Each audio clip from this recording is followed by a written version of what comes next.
Ok, Então, professor. boa tarde a todas e todos. Queria novamente aqui externar minhas felicitações, parabéns ao Dia de Luta das Mulheres, do dia 8, ainda que nós estejamos já no dia 10, nós sabemos que não é uma luta que não se esgota num dia. E vou repetir o que eu falei na CEP, falei na CAD, falei ontem na CIDD. Né? Estou absolutamente convencido de que o avanço na luta, esse avanço na luta das conquistas das mulheres é talvez o vetor mais importante para a gente conseguir reverter esse retrocesso que nós temos hoje no pacto civilizatório. Né? Portanto, torço muito por o avanço dessa luta, dessas conquistas. Tá? A humanidade precisa ficar cada vez realmente mais feminina. Ô, gente, feito isso, eu gostaria de colocar em votação e manifestações primeiro, obviamente, a nossa súmula da reunião anterior. Consulto aí o plenário se há alguma mudança, alguma sugestão de alteração sobre a nossa súmula, trabalhada aí com muito cuidado pelo Ademir, né, Ademir? Sim, professor. Isso é uma forma de perguntar se vocês estão lendo, porque dá um trabalho preparar essa súmula, né, Ademir?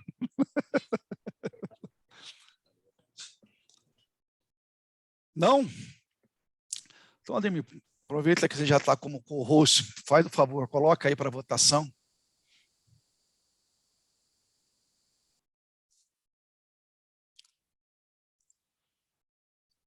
Estão visualizando? Acho que sim, né? Sim. Ok. Lembrando que somente os membros titulares, né, votam.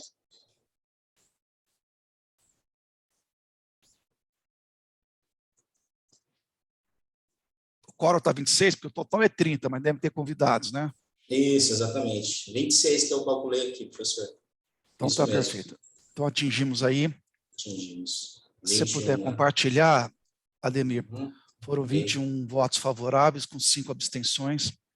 Ok. Compartilhando aí. 21 a favor, 5 abstenções.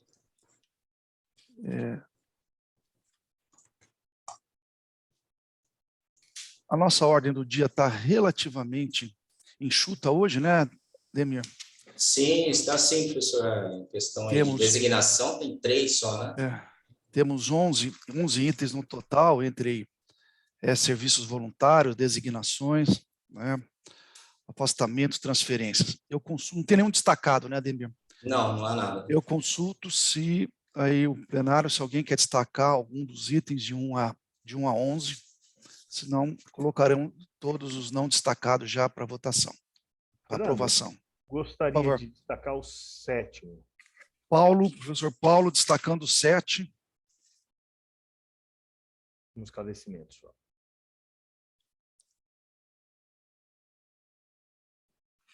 Mais algum destaque?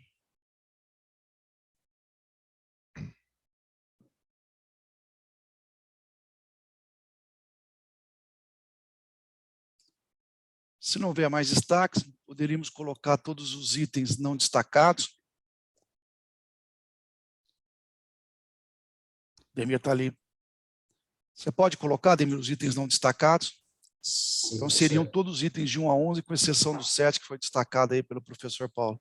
Ok, vou colocar como demais itens da ordem do dia, isso. Pode ser, professor? Perfeito, perfeito. Ok. Todos vão entender que nós estamos votando os itens de 1 a 11, exceto o 11. Isso. Exceto o 7. Exato. Já está aí.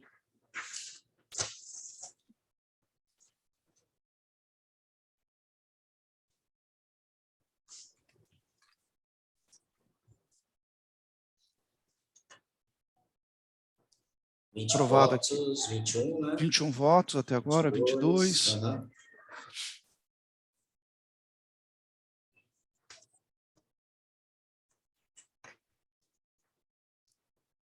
Tem gente que já saiu aqui, tem 22 só.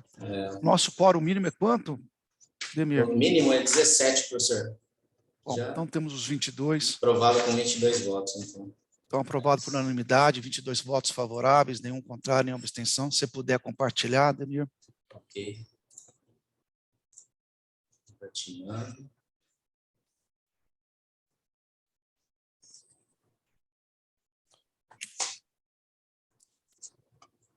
O item 7 destacado. Por favor, Paulo, com a palavra. Senhor Fernando, na verdade,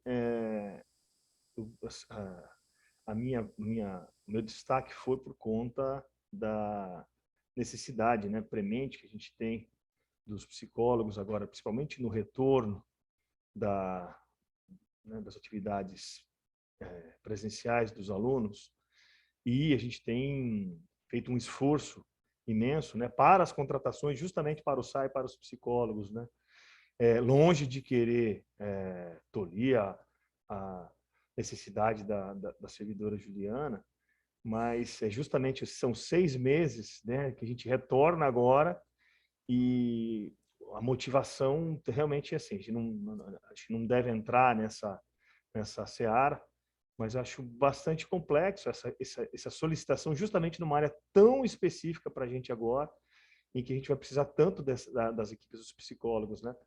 Então, o meu destaque claro, ela tem o direito de fazer a solicitação, mas é uma certa estranheza, né, de não ter necessidade de reposição de vaga, uma vez que a gente está fazendo esse esforço de contratação, e a gente sabe que vai ser muito, muito utilizado, né, o serviço de psicologia ali do SAI. Era essa a minha inquietação, Fernando. Tá. Passar o Daniel, depois a gente retoma aqui, Paulo. Por favor, Daniel. Não, o SAI é um órgão aqui da PRG, né? E esse pedido passou por nós aqui. Não vou entrar em detalhes, mas é um problema, enfim, de saúde familiar que há necessidade da servidora pedir esse afastamento. E eu vejo que a necessidade de não reposição é justamente pela legislação vigente, né? Quando você tem um afastamento nesses termos, ele se dá sem a necessidade de reposição. Bom, obrigado, Daniel, pelo esclarecimento. Só recordando, nós já aprovamos aqui, inclusive, né, Paulo, a contratação de 4 psicólogos e uma psiquiatra, né, para aumentar aí, né, a capacidade de atendimento do SAP, fundamental dentro daquela nossa política do retorno aí às atividades presenciais. Então, acreditamos que isso foi pelo menos a demanda que nos veio, né, tanto aí do SAP mesmo, e para essas necessidades. Então, acredito que, diante dessas contratações, mesmo com esse afastamento já explicado aí pelo Daniel, por motivos particulares, atenção que está aí com prejuízo de vencimento, né? Então, não vamos entrar na questão do problema particular, não nos cabe aqui analisar isso, evidentemente. Tá? Acredito que o SAP continuará muito bem servido, inclusive mais servido agora com essas contratações. Tá? Você tem toda a razão, realmente é uma área que nos preocupa muito, não precisamos nem imaginar o que está por vir aí, ou já está, né? Talvez se alguém na área da saúde quiser se manifestar nesses efeitos todos provocados, eu diria nós estamos discutindo aqui até a guerra antes, mas pela pandemia, né, e todos os impactos psicológicos, a professora Mônica está dando alguns exemplos de quanto que isso afeta, né, desde um processo de vacinação até, imagina, todos os demais. Mas eu acho que o serviço está sendo contemplado, sim, viu, Paulo, com essas contratações. Obviamente que não, lamentamos que tenha um problema particular que está passando a servidora, e em breve ela vai se somar a esse grupo na prestação de serviço, mas o SAP não estará desprovido, pelo contrário, ele foi reforçado com essas contratações. Professora Mônica, por favor. Não, é só um comentário. Como eu estou na comissão assessora da Diretoria de Direitos Humanos e também lá por conta do espaço de acolhimento, a gente tem um contato bastante frequente com o pessoal do SAP e com a doutora Tânia. E ela realmente falou que esse aumento de contratação era bom. E eu quero lembrar o seguinte também, se você tem uma profissional que está com problemas de saúde na família, a chance dela poder tratar de alguém aqui, mesmo que ela tentasse, talvez ela acabasse prejudicando o próprio desempenho profissional dela. Então, nesse caso, acho que realmente não há nada que ser feito. Outra coisa, só queria fazer um comentário, já que você falou que parece que eu fico falando mal, né? Trazendo más notícias. Eu estava falando com um colega meu da Facamp, não, da pandemia, mas um colega meu da Facamp hoje de manhã, eles estão em aula já, acho que há 2 ou 3 semanas, e está tudo sob controle. Eles estão com 100% presencial, máscaras, assim, distanciamento quando dá, mas eles falaram que não tiveram nenhum surto, nada que fosse anormal, que é um bom sinal, né? Então, é uma boa notícia, Fernando. Não, é uma ótima notícia, mas eu não sou especialista, mas vou seguir o que meus amigos especialistas têm, o uso de máscara, né, embora o governo do estado ontem tenha já liberado para o não uso em locais abertos, ainda acho que um pouco de prudência não faz mal a ninguém, mesmo nos lugares abertos, nos lugares fechados não se discute, sala de aula, sala de trabalho, né, todo mundo de máscara, né, porque, como nós estávamos até comentando, esses números ainda horrorosos, parece que ficou normalidade, mas não é normal, 500 pessoas vindo a óbito. São mortes evitáveis. São mortes evitáveis.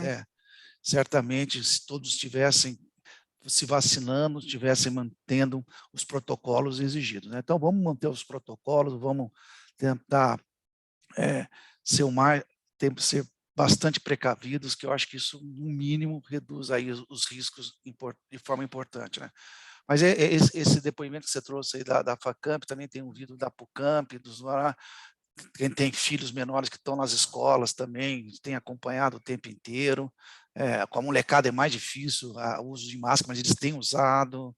Então, eu tenho neta de 4 anos que está usando máscara, né? Eu acho que isso serve de um aprendizado para eles, entendeu? Então, vamos manter toda a precaução, eu acho que não, ela só nos traz benefícios, né? Ou evitam maiores malefícios, né? Eu acho que é. Mas obrigado pelo depoimento. Se você puder levar essa posição para a CGU, eu agradeço, porque a Patrícia falou que a CGU ia seguir as normativas do Estado. Ela falou no grupo lá de liberar a máscara.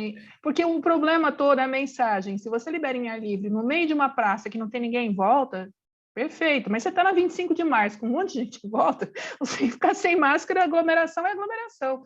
Então, acho que a Unicamp tinha que dar um exemplo nesse sentido. Eu receio que eles vão ter que seguir a normativa do Estado. Não sei se eles querem, mas a impressão que deu, ela foi bem taxativa, que eles seguiriam, estariam acompanhando e tudo mais.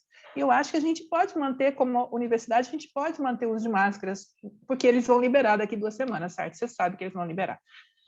Eu concordo com você, quer dizer, uma outra coisa é ser liberado, outra coisa é ser obrigatório, né?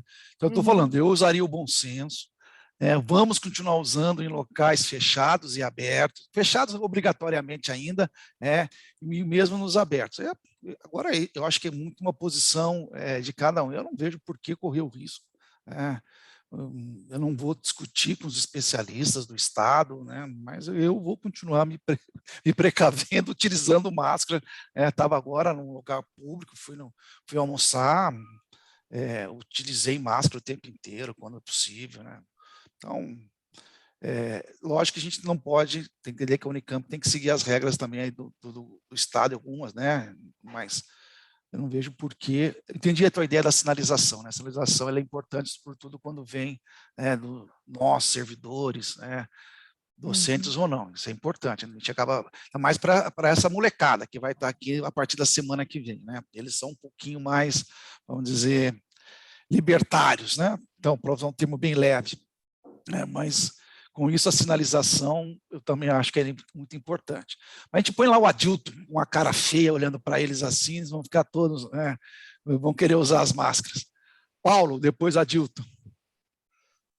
Voltando ao tema, Daniel, o Fernando, do pedido, realmente era um esclarecimento. Daniel, obrigado pelo esclarecimento. A gente sabe, corrobora com a Mônica, né? Se a pessoa está com problema de saúde em casa, não vai conseguir tratar de outro. Mas é mais por conta da nossa preocupação e do zelo que a gente tem, né, pelo SAI, pelo SAP, é a minha inquietação só, viu, Fernando? Obrigado. Viu? Não, perfeito. Adilton. Oi, Fernando, eu vou falar rapidinho. Eu estava tão contente no começo da reunião que vocês estavam tratando da guerra, para nós foi um alívio. Eu, né, sou totalmente contra a guerra, eu acho que o Putin é um sanguinário, um lixo, não é disso que eu estou falando, mas para nós foi um alívio tão grande que ninguém mais falava de vacina nem de máscara. Então a gente estava vivendo momentos de paz, só falavam da guerra. Mas a questão da máscara, eu já, não sei se vocês prestaram atenção, ontem eu achei patético o evento que o Dória fez para tratar do não uso de máscara obrigatório. Hoje, faz mais ou menos umas 2 horas, a Secretaria da Saúde do Estado, ela já refez a divulgação bem mais completa e bem menos farofeira da forma como ela fez ontem, né? Assim, eu acho que a gente deve continuar usando máscara assim, eu acho que a gente deve continuar recomendando o uso de máscara. E hoje, eu acho que nessa altura do campeonato, a gente usa, não porque é obrigatório ou não, a gente usa para proteção nossa e de quem está perto da gente. Eu acho que isso é básico. Mas a Secretaria reformou a divulgação que ela fez ontem, ela tratou do que é ambiente aberto, do que é ambiente fechado, ela elencou quais são as situações, ela completou que não é mais obrigatório, mas quem não tomou vacina, quem é imunossuprimido, quem tem comorbidade idoso, deve continuar usando em ambiente aberto, em ambiente fechado. Ela está bem reformada. E agora, há pouco, eu mandei uma mensagem lá para o secretário executivo da Saúde falando, falei assim, gente, que custava vocês colocarem aí nos locais obrigatórios todos os serviços de saúde, né? Para nós é óbvio, mas não é óbvio para todo mundo. Mandei agora há pouco lá para ele, não me respondeu ainda, mas eu acho que eu concordo com o que a Mônica falou, eu acho que é isso. A gente usa porque protege, a gente sabe que tem lá a sua importância. Eu acho que, para além da máscara, tem a questão da mão. O SARS-CoV-2 não é o único vírus respiratório que a gente tem aí. Eu acho que todo mundo conseguiu entender qual é a importância das mãos na prevenção de vírus respiratório. Então, eu acho que é isso. Mas, só para vocês ficarem mais tranquilos, a Secretaria deu uma bela de uma arrumada na farofada que ela fez ontem, tá? Antes tarde do que nunca, ótimo, boa notícia. Vamos divulgar. Bom, mais alguma manifestação? Se não, só no expediente aqui, vou abrir a palavra para todos, né? Temos aqui também uma alteração na CSA, né? Mais para a ciência, 47, do COSEM. Tem que votar. Tem que votar o item 7. Tem que votar, desculpa. Votar, verdade, nós votamos aqui, não votamos. Destacamos e não votamos. Desculpa. Bom, vamos lá. Eu vou colocar então, o item destacado, você consegue botar aí como destacado? Sim, professor. Demir. Acho que está aparecendo aí para vocês. Né? Tá, sim. Aqui.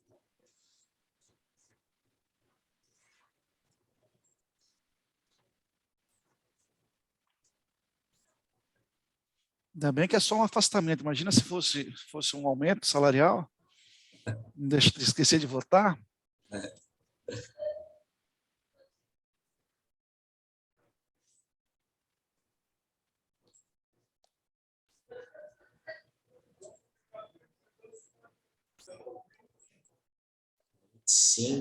Bom. 25, isso, 22 favoráveis, 3 abstenções. Se puder compartilhar, Ademir, por favor. Ok, professor.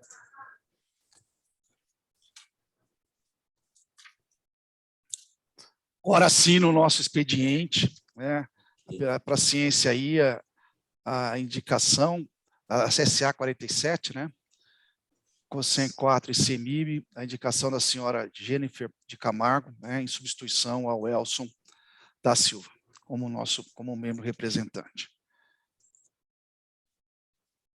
Feito aí para a ciência, tomada conhecimento, abra a palavra aí, que eu gostaria primeiro de abrir para a DGRH, eu imagino que seja a Giovana que vai nos informar. Daniel, te passo já a palavra, para a gente ter ideia de como está o processo. Confesso que os números que nós anunciamos ontem na CAD, na CEP, das inscrições, nós vamos ter os números agora um pouco mais atualizados. As inscrições terminam no domingo. Achei um número relativamente baixo, tentaram me tranquilizar um pouco de que isso é que nem quando a gente faz imposto de renda, que deixa tudo para o sábado e para o domingo, mas ainda assim causa preocupação, tentamos alertar, reforçar aí a informação, que o prazo se esgota aí no dia 13, domingo. Tá? Só um pouquinho, então, Giovana, eu vou passar aqui para o Daniel. Adilson, você está com a mão levantada ou ainda é da manifestação anterior? É expediente, eu levantei primeiro. Ah, para o expediente, tá ok. Daniel, também é para o expediente? Isso, mas o Adilton pode ir na frente. Tá. Não, mas eu vou primeiro passar, então, pedir para a Giovana fazer uma atualização para a gente, né, de todo do processo de progressão, e depois a gente abre para todos, já seguindo essa ordem do Adilton e do Daniel, e os demais que queiram se manifestar. Por favor, Giovana. Claro. Boa tarde, professor. Boa tarde, pessoal. Vamos lá, os números, né?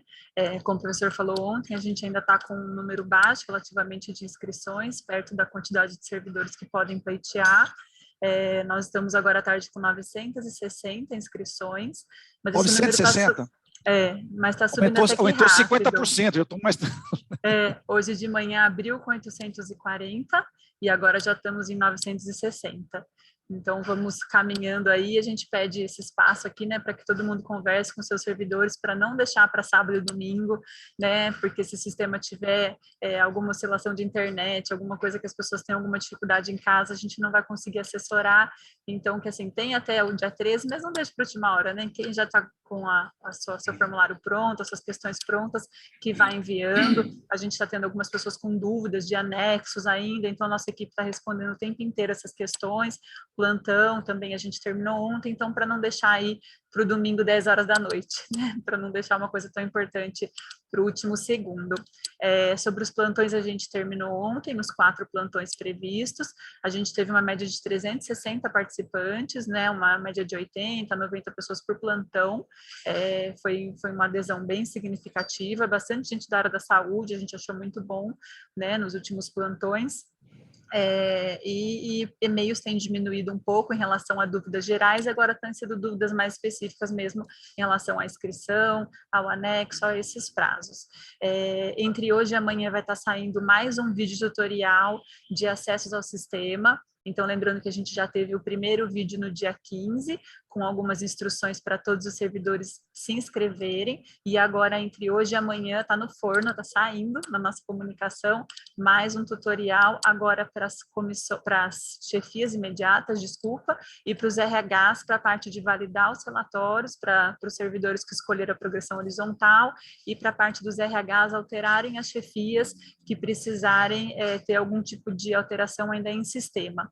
E na semana que vem saem mais 2 vídeos, aí um para CSAs, sobre as ações delas no sistema, de deferir ou indeferir as inscrições, e outro para as comissões, saber as funcionalidades que eles vão ter no sistema. Então, a gente pede que todo mundo fique bem atento ao nosso site, sempre que tem alguma divulgação, também vai para o e-mail de todo mundo, mas para que ninguém perca nada, nos próximos dias aí tem bastante coisa saindo sobre o processo. Obrigado, Giovana. Eu gostaria de saber quem poderia também dar um informe para a gente, como ficou a composição final do nosso comitê. Eu lembro que Ademir. O Ademir, você tem aí os nomes, Ademir? Porque, na verdade, a saúde tinha ficado de indicar, acho que mais 2 nomes, não era isso? Eu não estou aqui com as anotações. Você tem aí, Ademir? Professor, o Giovanni, né, do CAISM, indicou um nome, e o HC também indicou mais um. Eu vou só puxar aqui, professor, já passo já, só um minutinho. Se pudesse recuperar todos que a gente... É que eu estou sem aqui, é a minha última. Todos que nós... Seria bem importante a gente já ter esse comitê.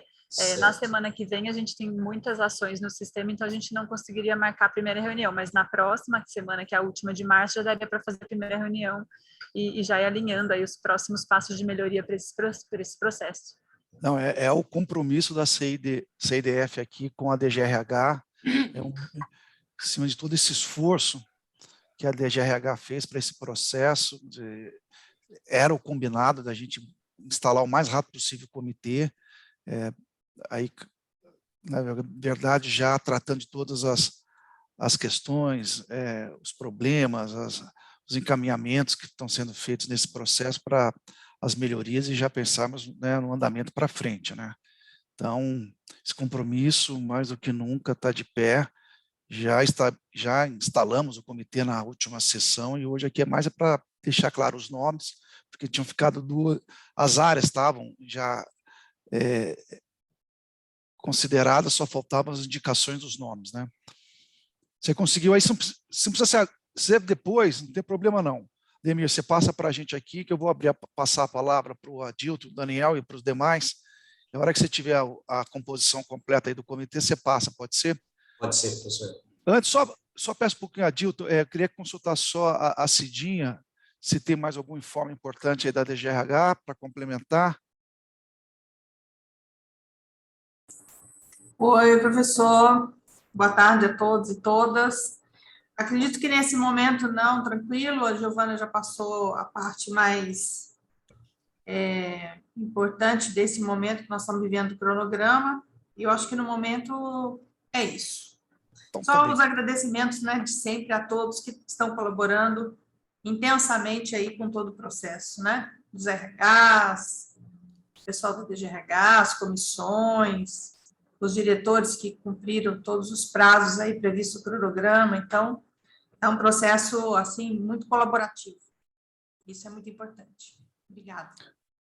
Eu reforçaria o que você disse, Cidinha, sem toda essa coesão, esse esforço coletivo, dificilmente a gente teria conseguido cumprir esse cronograma, que é um cronograma realmente apertado, mas de interesse coletivo. Então, eu acho que de parabéns aí toda a comunidade e mais um agradecimento especial às pessoas que estão à frente desse processo, seja na divulgação das informações, seja na elaboração dessa institucionalidade, para que o processo possa caminhar e chegar a bom termo, né?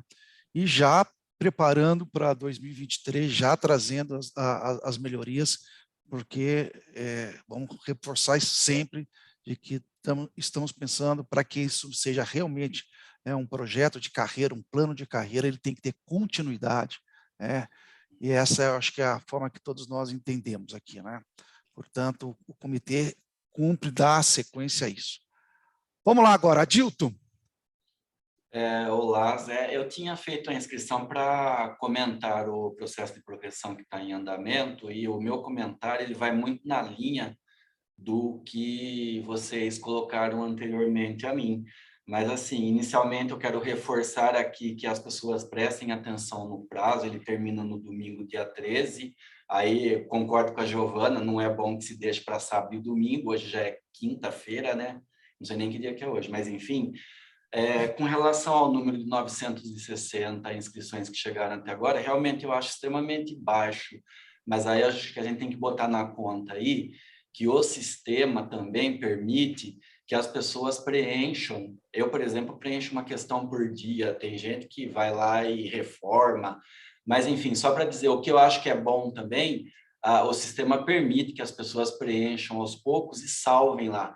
Então, eu tenho para mim que muita gente ela está fazendo o preenchimento e está deixando para enviar no final do prazo, aí o que é comum. Mas, enfim, eu tenho certeza, tem bastante gente que está participando, mas está salvando lá, está usando esse mecanismo lá do sistema, que eu acho ótimo. Uma outra questão, que faz tempo que eu não falo de carreira de progressão, e quando eu entro na reunião da CIDIF, é um bom termômetro para saber que a pandemia está controladinha, porque quando ela desanda, eu vou para o corona. Então, mas vamos lá. Eu quero registrar aqui a minha satisfação com o arcabouço que a DGRH preparou para fazer essa rodada de carreira. Tem muitas melhorias que foram construídas aí no decorrer dos trabalhos dos grupos, na tramitação. No meu entendimento, quase todos os problemas que foram apontados em 2019, a gente conseguiu resolver via GT, via tramitação na CIDIF, então eu reconheço isso, e isso me dá bastante satisfação. A questão do sistema, eu quero registrar isso também, para mim, bastante importante. O sistema informatizado que foi construído, lá em 2019 a gente já tratava disso, que a gente gostaria que fosse via sistema informatizado, mas a gestão na época entendeu que não era possível, que eu não concordo, e aí as pessoas entregaram um relatório no papel, Então, esse é um ponto bastante sensível, acho que foi uma melhoria bastante significativa. Quero citar aqui, para além do sistema informatizado, os vídeos que foram produzidos. Eu gosto bastante do material que foi produzido. Já saíram 2, né? O vídeo tutorial e o vídeo que trata do tutorial que fala sobre as inscrições e o que trata do treinamento. Acho que os 2 foram bastante adequados. Eu andava vendo lá na época a quantidade de acessos. No primeiro vídeo teve uma quantidade enorme de acessos, eu não vou lembrar o número agora, mas foi assim na casa de vários milhares. Eu olhei há pouco tempo agora o segundo vídeo que trata da inscrição, já tinha um número bem mais baixo, 2.000 e pouco. Mas, enfim, cumprimento aqui a produção do vídeo, eu acho que ele foi bastante importante para o sistema. Um outro elemento que eu também gosto bastante, que acho que foi bastante importante, e no meu entendimento foi pouco usado, foram os plantões que a DGRH preparou, né? A Giovana falou aí, mas foram 4 sessões com média de 80 participações. 4 vezes 8 não é um número tão significativo no universo de 5.000 pessoas que a gente tem, que eu acho que podem pleitear a progressão. E ainda, né, no meu entendimento, eu não acho que é tão simples assim as pessoas diferenciarem qual é o critério básico para eu pleitear progressão na horizontal e a diferença enorme que tem para eu escolher a progressão na vertical. Acho que aumento de complexidade não é assunto trivial, não é claro para todo mundo. Então, eu acho que esses 2 elementos aqui já deveriam fazer com que as pessoas participassem mais dos mecanismos que a DGRH ofereceu para dar suporte para as pessoas lá, né? Se coloca, eu dou plantão ainda no HC e lá se fala muito que é o relatório, que o questionário é complexo. Eu também acho que é complexo. Daí as pessoas deveriam ter aproveitado os instrumentos que foram oferecidos, que eu acho que não aproveitaram tão bem. Mas, enfim, cumprimento aí a produção desse material todo, eu acho que foi bastante adequado. Entrando na questão do cronograma, só para lembrar aqui que o cronograma começou no mês de novembro de 2021, com a aprovação do cronograma do processo e da instrução normativa CIDIF referente à instância equivalente. Não estou falando de novembro de 2021, né? Ele foi avançando, conseguiu cumprir todas as etapas sem nenhuma necessidade de prorrogação. Aí a gente chegou no dia 17 de dezembro de 21, 17 de dezembro de 21, está colocado lá no cronograma, e isso aconteceu, foram disponibilizados os questionários para consulta. Então, lá em dezembro de 21, as pessoas já poderiam ter acesso ao questionário e já poderiam estar trabalhando no preenchimento do questionário. Acho que isso aqui também foi um elemento bastante importante, e quando foi colocado isso lá no cronograma, o objetivo era que as pessoas tivessem conhecimento antecipado, para não ter tanta dificuldade depois, quando abriu o sistema para colocar as informações, né? Hoje nós estamos na fase 2, no item 16 da fase 2, que trata do preenchimento de um formulário que as pessoas tiveram acesso, conhecimento lá no mês de dezembro, né? Então foi aberto no dia 15 de fevereiro e vai até o dia 13 de março para as pessoas inserirem as informações lá no sistema informatizado, né? No dia 13 de março, depois do dia 13 de março, quando encerra essa fase aqui, ainda há várias etapas até que se chegue à finalização desse processo, né, que termina na CADE com a homologação do processo. Está colocado lá que isso deve acontecer em julho de 22, né? Aí eu vou chamar a atenção para 2 questões, né? A questão em que pese que você pode chamar uma CADE extraordinária para tratar disso, mas o cronograma da CADE já está estabelecido. A reunião da CADE de julho é no dia 5/7, tem um limite para inclusão de processo na pauta até 15 de junho, e depois só tem uma CADE do dia 9 de agosto. Né? Ainda que você possa chamar uma CADE extraordinária para isso. Mas eu estou falando essas coisas porque eu acho que é importante que se cumpra esse cronograma.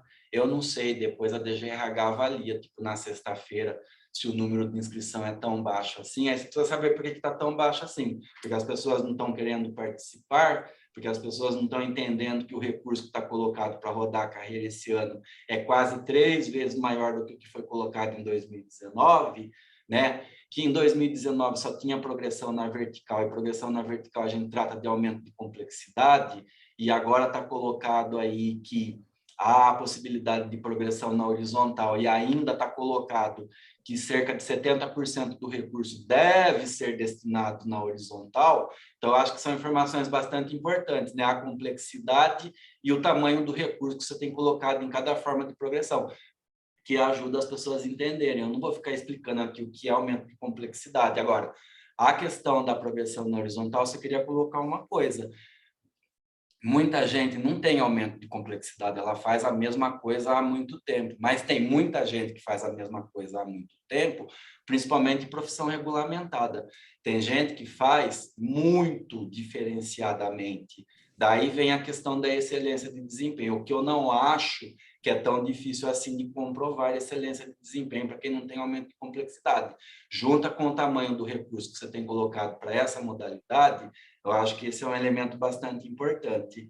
Ainda assim, se as pessoas tiverem dúvida, né, eu acho que elas podem ligar lá na DGRH, eu já mandei várias pessoas ligarem lá, mandar e-mail que tem resposta. Acho que ainda dá tempo para as pessoas correrem atrás do prejuízo, se é que o elemento dificuldade de preenchimento é um elemento importante e relevante e que converse com esse número aqui. Pode ser que sim, mas não acho que é tão grande assim.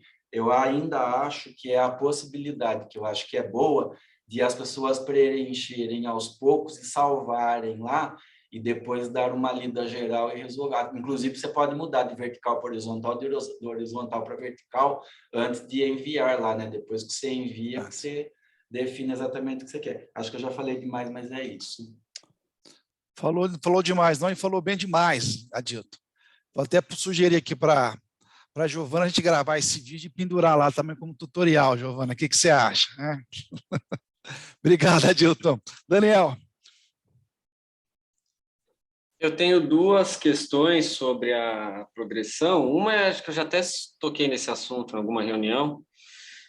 O montante que está destinado à progressão da carreira PAEP, que foi, enfim, votado no orçamento de 2022, pelos meus cálculos, assim, seria por volta de 28 milhões, mais ou menos.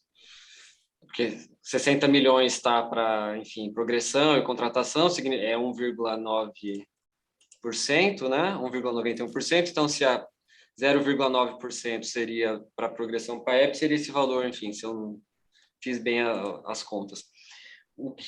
Mas, enfim, não importa isso. O que importa eu queria entender o seguinte: esse valor, ele é destinado, seria o gasto anual com a progressão, certo? Ou seja, se a gente tivesse iniciado já na folha de janeiro a progressão, se as pessoas já tivessem tido o aumento salarial a partir de janeiro. Como esse aumento vai se dar a partir de agosto, esse valor destinado no orçamento vai compreender o aumento salarial a partir de agosto, ou seja, a gente vai ter, em tese, mais gente sendo contemplada, ou a gente parte do princípio de que teria que ser anual e, enfim, não foi, começou só em agosto.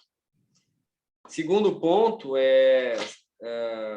o valor que foi destinado para a progressão, ele foi destinado pensando no salário atual, né? Agora, com o aumento de 20,67%, esse valor destinado à progressão também vai sofrer um aumento ou não? Porque se ele não sofrer o aumento, significa que então, a gente vai ter menos gente sendo contemplada, porque você vai ter um aumento também nos pulos, né? Na vertical e na horizontal. São essas questões. Obrigado, Daniel. Eu acho que eu já fiz alguma explicação nessa direção, talvez eu não tenha sido devidamente didático. Eu vou até passar a palavra para o Tiago, que acompanhou isso mais perto, e depois eu reforço aqui. Tiago, você poderia reforçar o argumento de como a gente vai fazer essa distribuição, que é até dia 1º de julho, né, que nós vamos estar informando a distribuição desses recursos. Depois eu passo a palavra para o Bruno, só para essa resposta já ter, eu acho que é uma dúvida de todos aí. Por favor, Tiago. Tá. Obrigado, Fernando. Primeiro, boa tarde a todos. Até voltando no início da resposta, quando o Daniel fala dos cálculos, eu desculpa até, Daniel, se eu tiver entendido errado, mas aquelas porcentagens que passaram no Consul, que o professor Fernando apresentou, elas não são baseadas no valor do programa no programa de desenvolvimento das carreiras. Aqui lá é baseado na arrecadação do Tesouro do Estado. Então, eu não sei se foi exatamente essa conta, mas aqui as porcentagens são baseadas no Tesouro do Estado. Sempre que a gente coloca os recursos no programa, tanto para contratações como para as progressões, a gente está pensando de forma anualizada, até porque a gente quer mostrar para a comunidade não o valor específico da progressão, mas o que aquilo vai considerar em termos de comprometimento dos recursos do Tesouro do Estado com a folha salarial. Então, assim, aqueles valores estão anualizados e, por isso, assim, o que a gente pensa, na verdade, que é o que importa, é o que quanto aumenta no mês, porque esse aumento vai ser perene na folha. Então, é essa parte. Sobre os reajustes salariais, a gente não tratou exatamente isso. Isso daqui provavelmente será tratado na primeira revisão orçamentária, mas eu acho assim um comprometimento da gestão, do professor Fernando, é que a gente não prejudique os servidores. Então, assim, não faz sentido ter feito um trabalho em 2021 pensando na progressão de tantos servidores, técnicos administrativos ou docentes, e daí sim, desse trabalho surgiu o percentual, então não faz sentido a gente não tratar isso na revisão como um aumento desses recursos. Eu não sei se na revisão vai precisar entrar exatamente, até por causa disso que você já falou, né? Então, assim, a gente tem recurso para um ano, a gente vai usar metade desses recursos, a gente vai sim aplicar, a quantidade de pessoas vai ser a mesma, independente do reajuste já ter existido ou não. Eu não sei se ficou claro, mas a gente vai estar tratando isso na primeira revisão orçamentária. Pode ficar sossegado que o reajuste de sair antes da progressão não vai interferir em nada o processo. Acho que é isso, professor. Não sei se faltou alguma coisa. Eu consulto se o Daniel se sente, e alguém mais, né, se sente devidamente esclarecido ou não. Não, o número, assim, foi um cálculo bem de não economista, assim, né, e muito de um não matemático também. Um cara de história fazendo uns cálculos que ele acha que são corretos. Devem estar errados, provavelmente. Mas eu sempre tive essa dúvida, porque quando a gente coloca, por exemplo, então o X vai se gastar X com a progressão no ano, por mais que a peça orçamentária seja anual, esse valor não vai ser real no ano de implementação, porque ele não está começando a partir de janeiro.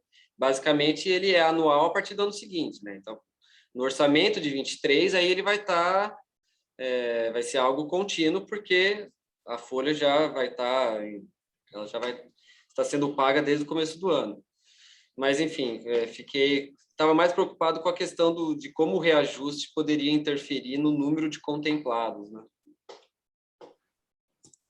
Não, é o que o Thiago explicou, tá? Fica tranquilo que não vai ter esse problema. Aliás, essa dúvida não é só tua, né? Ontem eu fiquei mais de 1 hora tentando explicar para o jornalista do G1, o Thiago estava do meu lado, tentando explicar para ele como é que se calcula o impacto, qual que é a ideia de pensar o analisado. O cara quer um número para fazer uma manchete, se possível uma manchete sensacionalista, né? A universidade não sabe gastar os seus recursos, né? Então você tem que ter toda aquela didática de tentar explicar direitinho para tentar evitar. Espero que ele esteja gravando, porque a gente grava para ter certeza que eles não vão falar o que querem, né, ou soltar. Né? Mas não sei se a gente conseguiu explicar essa diferença para ele. Né? Mas essa pergunta é importante, viu, Daniel? A gente, temos dos recursos, nós estamos... Mas como foi o compromisso, todos saberão exatamente os recursos disponibilizados antes, né, até dia 1º de julho.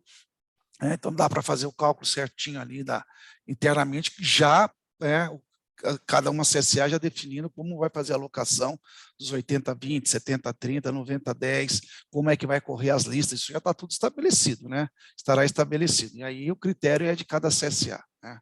Então, a priori, para nós, isso fica impossível, diante dessas opções, termos exatamente uma aproximação de quantos serão contemplados, porque vai depender, lógico, da dinâmica, de como você vai olhar a lista, de como você fez a distribuição.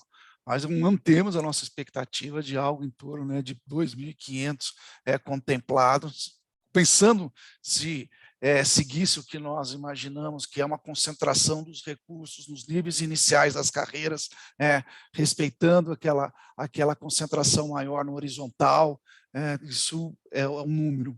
Mas temos que ver quantos vão estar inscritos. Vão ter mais de 2.500 pessoas inscritas ou não? Não sabemos. Então, vamos aguardar isso. Agora, o que eu acho que o Thiago falou uma coisa aqui que é fundamental, e eu tenho repetido isso em várias câmaras diferentes, né? Esse instrumento importante que a Unicamp tem, diferente até das nossas co-irmãs, de ter as nossas revisões orçamentárias. Como nós temos que tratar um orçamento sempre em termos de expectativas de receitas, e até mesmo de despesas, né?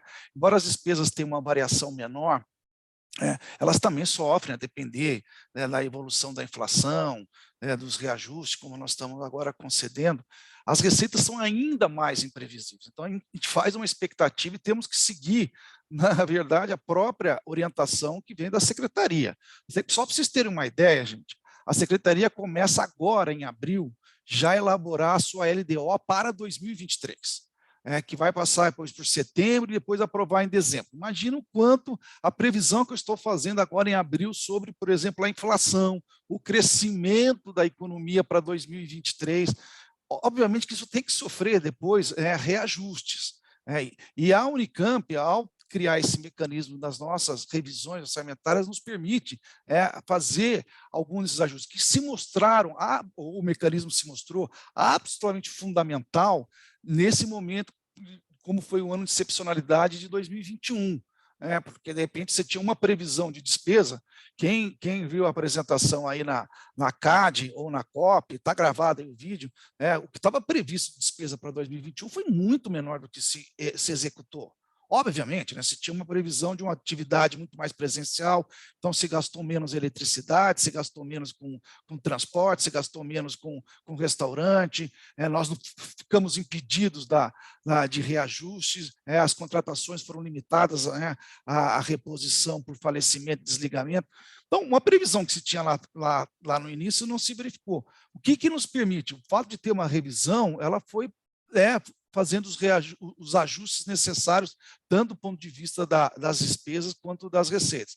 Então, Daniel, quer dizer, tendo essa primeira e segunda revisão ainda pela frente, a gente pode fazer os ajustes a depender de como vai ser as nossas receitas. Então, fique tranquilo que, em momento algum, os recursos destinados à progressão serão prejudicados. Pelo contrário, estão absolutamente assegurados e a depender, né, desses mecanismos, até podem ser acrescidos. Essa que é a ideia, pelo próprio fato de a gente ter estabelecido também aquele 0,8% em termos da receita do Tesouro. Ok? Bruno? Certo. Por favor, Thiago. Dá licença, só para até... Não, eu só queria reforçar que o que o Daniel falou é exatamente isso mesmo. Quando ele fala que o recurso que entra na proposta em 22, ele tem mais um aspecto referencial do que executar. Executar mesmo, ele vai estar sendo executado em 23. Até a gente coloca isso para não dar surpresa, e até ligando um pouco o que o professor Fernando falou, da gente manter esse como um programa que vai acontecer ano após ano. Então, a gente sabe quanto que essa progressão impactaria nesse orçamento, e quando a gente fizer 2023, ou o crescimento ali das arrecadações, já abre espaço novamente para a gente pensar no programa. Se a gente fizesse só isso, recurso para os últimos 3 meses que vai pagar, quando a gente joga para o anual em 23, pode ser que fale, nossa, subiu muito mais do que a gente imaginava, então nós vamos ter que excluir o programa ou diminuir. Então, é só para dar uma tranquilidade maior E eu acho que depois, de resto, até se fazendo uma parte, o Fernando falou que em abril eles já estão tratando do ano que vem, do orçamento na LDO, mas em abril já está para aprovação, né? Eles estão pensando nisso em março, tanto que essa semana o pessoal do planejamento já estava mandando e-mail perguntando se a gente tinha alguma alteração para fazer, porque eles já estão começando a desenhar o que a gente vai receber lá no início de 23. É isso. Obrigado. Obrigado, Thiago. Bruno? Professor, primeiro pode ficar tranquilo que vai passar de 2.000 inscrições tranquilamente. O pessoal deixa para o final mesmo, tá? Um detalhe que, quando for aplicado dissídio, é preciso atualizar o anexo 2 da deliberação CAD A9 de 2018, que ele implica nos saltos que vão ser. Isso é importante para, em junho, balizar as CSAs nesse cálculo de quanto que vai gastar em cada projeção. E agora que já tivemos uma carreira andando, né, e a Cidinha já indicou que o nosso processo avaliatório vai começar a ser construído nesse semestre, eu queria saber se tem algum plano para voltar o prêmio da categoria dos PAEPs, né, porque o prêmio PAEP foi interrompido, a gente não sabe por quê, né, na gestão passada. Os prêmios docentes continuaram mesmo sem o valor, mas o PAEP foi interrompido e seria legal que retornasse aquele plano, aquele prêmio ou algum outro novo, mas que a categoria PAEP tivesse algum. Ô Bruno, deixa eu começar por aí, quer dizer, nós, você tem toda a razão, retornamos todos os demais prêmios, aí, primeiro na universidade, inclusive agora de forma pecuniária mesmo, né? Nós vamos estar, então, eu confesso que eu preciso consultar ali se já não está incluído o prêmio PAEP, se não tiver, temos que incluir, tá? Está incluído? O Thiago está fazendo um positivo aqui, então já... Recursos, sim. Eu não sei como que estão, então vamos retomar. Se os recursos já estão lá, que é o mais importante, já estão lá segurados, vamos retomar. Preciso só ver aqui depois com o grupo qual seria aí a dinâmica, se é a coisa relativamente simples, a retomada do prêmio, qual que é o cronograma, quando era realizado, mas sim, tá? Então temos os recursos, já temos a sistemática, precisamos só agora colocar o cronograma, ok? E a outra questão, Bruno, desculpa. Não era bem uma questão, é que precisa atualizar o anexo 2 da perfeito, lógico. Só tá, um perfeito, lembrete. tá certo. Tá. Giovana. Pode deixar, Bruno, nós já estamos vendo isso. Né? A informática vai atualizar agora a tabela de vencimento, né? E depois de atualizadinha, a partir de abril a gente começa a ver, tá bom? Já estou com ela aqui impressinha, fazendo os cálculos, tá? Outra coisa, eu esqueci de passar do chatbot, peço desculpa aí na atualização, que é a ferramenta, né, que a gente está usando de assistente virtual, por isso que eu pedi a palavra. Essa semana a ferramenta fez 1 mês e 10 dias, e a gente já teve 1.170 acessos nela. Então, isso é muito legal, porque é uma forma de plantão de dúvidas, né, e tira bastante da demanda da nossa equipe, de ter que responder um a um das dúvidas que chegam, né. Então, é muito expressivo aí esse número para a gente, em menos de 1 mês, 1.170 pessoas acessando. E a outra coisa, o Bruno falou, vai chegar em 2.000, durante essa nossa CIDF só, a gente aumentou já em 28 o número de inscritos. Então, começou com 960, agora já está com 988. Então, o pessoal tá indo, Bruno, tá? Acho que até amanhã. Para que chegar em 1.000, você dá um grito aí, Giovana. Tá, tô de olho aqui. Era isso, Cidinha. Mas eu queria, antes de passar para a Cidinha, para a chefa, deixa eu falar uma coisa aqui. Eu acho que vou montando um pouco na fala aí da Giovana e, sobretudo, do Adilton. Quer dizer, vejam, eu quero repetir isso até a exaustão, né? Como nós temos que entender a questão da progressão como agora um processo. Isso é uma política que está se adotando, que nós todos aqui entendemos, apesar dos esforços realizados pela CIDF, pela DGRH, por todas as CSAs, por todos nós aqui, entendemos que é um processo que está o tempo inteiro em elaboração, em melhoria. Mas mais do que isso, nós temos que sinalizar para a continuidade desse processo.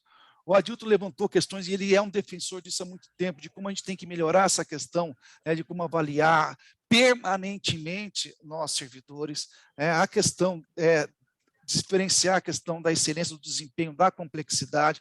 Entendemos que isso não é trivial, mas se nós tivermos uma política que vai ocorrer em 22, vai ocorrer em 23, vai ocorrer em 24, vai ocorrer em 25, isso passa a ser do nosso dia a dia. E vamos construindo uma institucionalidade cada vez melhor. Queria lembrar, evidentemente que qualquer processo está sujeito aqui ainda a algumas falhas, algumas dificuldades, inclusive de entendimento das pessoas interessadas, que vão sendo sanadas, vão sendo construídas. Curva de aprendizado em relação ao processo se faz em qualquer situação, gente. Agora, o que é fantástico é esse esforço que está sendo feito, né, pela DGRH, acompanhado por todas as CSAs, né, tanto da informação, de trazer também o comprometimento, o interesse, o envolvimento de toda a comunidade que ser beneficiada. Às vezes as pessoas podem dizer, estou tomando a decisão, eu não quero participar agora, prefiro esperar para o ano que vem. Mas isso também é um sinal de que as pessoas estão acreditando na continuidade, de que nós teremos também de novo em 2023. Isso é fundamental. E o processo tem e vai sofrer melhoria. A montagem desse comitê, que é uma demanda importante aqui da CIDF e também da DGRH, vai nessa direção. Vamos corrigindo as rotas, vamos melhorando e aperfeiçoando todo esse processo. Tenho certeza que isso vai passar a ser, né, uma normalidade. Com isso, nós estaremos recuperando e construindo realmente uma política de carreira nessa universidade. Isso é importante, isso vale aqui no PAEP, vale também quando nós estamos olhando para os docentes, vale para os pesquisadores, né, que é uma demanda antiga e injusta de toda a comunidade. Tem suas dificuldades? Tem, ninguém está negando, não se faz um processo dessa dimensão. Né? Imagina o que foi informatizar todo esse processo, desde do sistema para o preenchimento até a elaboração desses vídeos, dos tutoriais, dos atendimentos. Agora, esse é um processo que vai ser aperfeiçoado, é um grande ganho, mas que isso não significa que a gente vai se acomodar em cima disso, pelo contrário. Né? Agora, todo esse retorno da comunidade também é importante. Né? Isso que a Giovana deixou, né? A importância das pessoas estarem dando também esse retorno, de estarem consultando. Né? Eu acho que não é apenas uma oferta de informação a partir da DGRH, ou mesmo aqui da CIDF, mas também tem que ser da comunidade que está sendo atendida. Essa interação é fundamental, e ela vai ganhar cada vez mais força ao longo do tempo, quanto mais esse processo se mantiver contínuo, né, e a gente for construindo essa curva de aprendizado. É assim que nós entendemos. Tá? E vamos adiante. Cidinha, chefa. Chefe é você. Eu quero falar do Prêmio PAEP, viu, Bruno? Obrigada aí pela lembrança.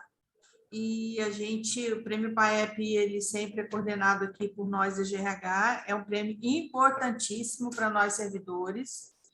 Lamentavelmente, nos últimos anos não foi possível, né? E a justificativa aí foi por questões orçamentárias. Mas a iniciativa da criação desse prêmio trouxe para os servidores um outro lugar na universidade de reconhecimento e também de busca de inovação dos processos, das formas de trabalho. Né? Isso trouxe um olhar diferenciado para as funções desempenhadas pelos servidores. Então, nós já estamos tratando disso, a gente está aguardando um pouco passar essa questão aí do processo de progressão, né? Porque isso vai demandar um esforço dos servidores que tentarão concorrer aí, né, ao Prêmio PAEP, mas a gente vai já ajustar um calendário aí, um cronograma, para a gente divulgar e ver se nós conseguimos fazer até o final do ano uma rodada do Prêmio PAEP, né, porque eu acho que a gente precisa urgentemente retomar todas as formas de reconhecimento que os servidores já tiveram na universidade, e também buscar novas formas aí que a gente conseguir daqui para frente. Então, acho que tudo que a gente puder fazer ainda a gente é pouco, né, para a nossa comunidade. Então, nós estamos trabalhando, viu, Bruno? O Prêmio PAEP, acho que ele é um orgulho para nós.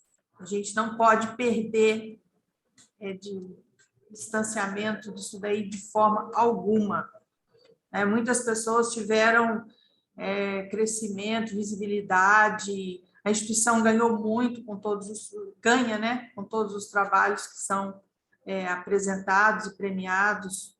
Então, nós estamos voltando com isso também, graças a Deus. Aí, Bruno, você tirou da DGRH já esse compromisso. Se eles conseguiram cumprir o que era impossível, se tornou possível, que era essa progressão toda informatizada, né? Já temos o compromisso aí, vamos ter o prêmio PAEP esse ano, tá certo? Ó, o compromisso foi da Cidinha, hein? E nós estamos apoiando aqui. O primeiro compromisso foi do Tiago e seu. Se tem dinheiro, meu filho, isso que importa. Não, isso já está. Essa parte é mais fácil. Agora vamos sistematizar. Só não vamos. Eu acho que a Cidinha tem toda a razão. A demanda, né, o fluxo todo desse primeiro semestre, mas viabilizamos isso tranquilamente ao longo do segundo semestre. E você está responsável aí, Bruno, de ajudar, porque levantou a lebre, agora tem que ajudar também a efetivar. Né? Adilton, desculpa, diga lá, Cidinha. O prêmio PAEP, ele já tem uma dinâmica, ele já tem um processo né, estabelecido. Sim. É só a gente estabelecer um cronograma perfeito. Aquele processo, porque ele já existe, ele simplesmente parou. E, obviamente, né, ao estabelecer isso, ver as melhorias necessárias para esse. E a gente continua fazendo as melhorias para os próximos, como tudo que a gente pretende fazer, né? Tudo em andamento, melhorando sempre. E está dentro de uma política até mais ampla, né? Que não é só a carreira, né? A gente sempre fala de pensar numa política de recursos humanos mesmo na universidade, né? E reconhecimento. Reconhecimento faz parte, é um desses vetores importantes. Adilton. A Cidinha acabou de falar o que eu ia falar, mas como eu estou inscrito, eu vou falar de novo. Mas eu ia dizer, Cidinha, o Prêmio PAEP ele foi criado em 2011, ele é regulamentado pela Deliberação CAD 2 de 2011. Eu tenho participação, a Cidinha tem participação nisso. E em 2014, essa CAD 2 de 2011 foi alterada pela CAD 2 de 14, e a CAD 2 de 14 tem um anexo que trata de todas as regras do Prêmio PAEP. Eu acho que precisava dar uma olhada, eu não vejo nada que precise ser arrumado lá, mas, enfim, eu acho que vale a pena dar uma lida no anexo 3, que trata lá das regras do Prêmio PAEP, para ver se tem alguma melhoria que pode e deve ser implementada, mas isso é bem tranquilo. Como a Cidinha colocou aí também, ele é sempre coordenado pela coordenação adjunta da DGRH, então acho que a DGRH já tem bastante experiência na condução desse prêmio. E para além do prêmio PAEP, já que a gente só está falando de coisa boa aqui hoje, a comissão organizadora do próximo Sintec também já foi estabelecida, então o Sintec também será retomado. Então a gente vai entrar aí numa era de tranquilidade, de retomar o que a gente perdeu, de melhoria, enfim, eu acho que o futuro é bastante promissor, em especial para a carreira PAEP, com tudo isso que tem acontecendo. Acho que a gente precisa enxergar as coisas que estão acontecendo, né? Lembrar do que a gente perdeu, das dificuldades que a gente passou, mas enxergar as iniciativas que tem de resgate, de melhoria, né? Não é pouca coisa que está acontecendo. Eu acho que a gente precisava dar uma olhada melhor para essas coisas. É isso. Obrigado, professor. Obrigado, Adilton. Não vejo mais nenhuma manifestação, nenhuma mãozinha levantada. Professor Fernando. Fala, Ademir. Se o senhor me permite, eu gostaria de colocar... Sempre, Ademir. Compartilhar a portaria, aquela que a gente fez, né? Agora está com os nomes aqui certinho. Tá, vamos lá.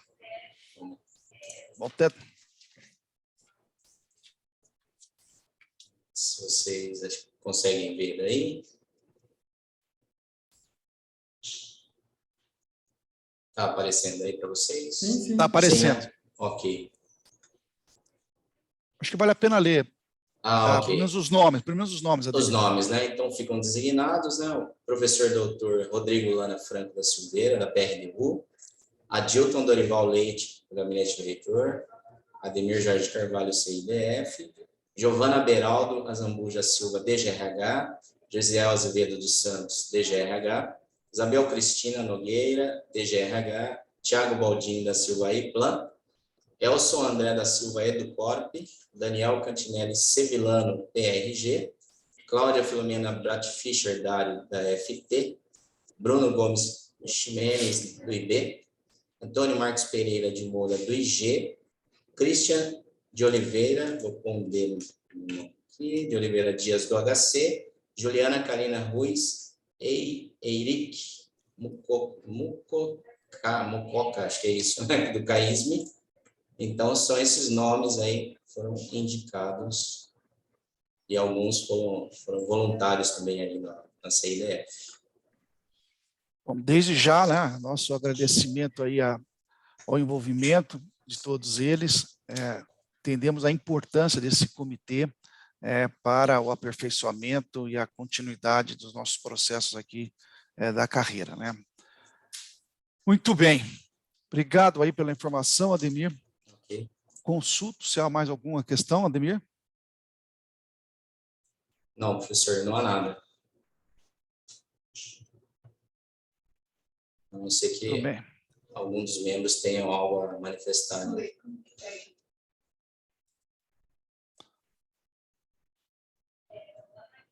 Bom, se não, agradeço aí a participação de todos, sobretudo aí também os esclarecimentos e o trabalho aí da DGRH para a nossa progressão.